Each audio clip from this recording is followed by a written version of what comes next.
नमस्कार दोस्तों, जिस खबर की हम आज बात करेंगे उससे कुछ लोग खुश हो जाएंगे और कुछ लोग दुखी, क्योंकि बात ही कुछ ऐसी है। खुश वो लोग होंगे जिनके घर में सरकारी कर्मचारी है या यूँ कहें भाई बहन माता पिता में से कोई भी गवर्नमेंट सर्वेंट है, और दुखी वो लोग होंगे जिनके आस पड़ोस में ये सब है, क्योंकि जलने वालों की कमी थोड़ी है। हम बात करेंगे 8th पे कमीशन की।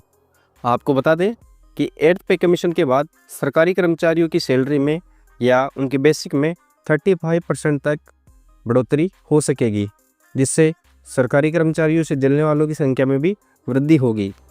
हाल ही में 21 जुलाई से संसद का मानसून सत्र स्टार्ट हुआ है। उसमें एक सांसद श्री TR बालू जी ने एक प्रश्न उठाया है कि जनवरी 2025 में जब 8th पे कमीशन की घोषणा कर दी गई तो अभी तक इसकी कमेटी का गठन क्यों नहीं किया गया, या 1 जनवरी 2026 से इसको लागू भी किया जाएगा, या यह केवल घोषणा ही है। इसके जवाब में वित्त मंत्रालय के श्री पंकज चौधरी जी ने उनका रिप्लाई दिया है। उन्होंने कहा है कि सरकार ने इसकी घोषणा कर दी है तथा 8th पे कमीशन जरूर आएगा, लेकिन सरकार ने अभी तक वित्त मंत्रालय को नोटिफाई नहीं किया, अर्थात इसको कागजों में लिखकर उनको भेजा नहीं है, जिससे वित्त मंत्रालय CPC का गठन नहीं कर पा रही। जैसे ही सरकार इसको नोटिफाई करेगी, वित्त मंत्रालय कमेटी का गठन जरूर करेगा। इसके बाद एक प्रश्न उठता है कि क्या राज्य सरकारें भी 8th पे कमीशन को अपनाएगी, तो इसका जवाब है बिल्कुल, क्योंकि राज्य सरकारें भी अपने वोट बैंक की राजनीति के लिए सरकारी कर्मचारी को खुश करना चाहेगी। जैसे ही उनको मौका मिलेगा या उनके वोट बैंक की राजनीति जैसे ही परचम सीमा पर होगी तो वो 8th पे कमीशन को जरूर अपनाएगी। अब तक 7 पे कमीशन का गठन हो चुका है। आपको बता दें कि पहला पे कमीशन 1946-47 में गठित किया गया। उस समय पर जो मिनिमम सैलरी है 55 रुपये पर मंथ तथा मैक्सिमम सैलरी 2000 रुपये पर मंथ रखी गई।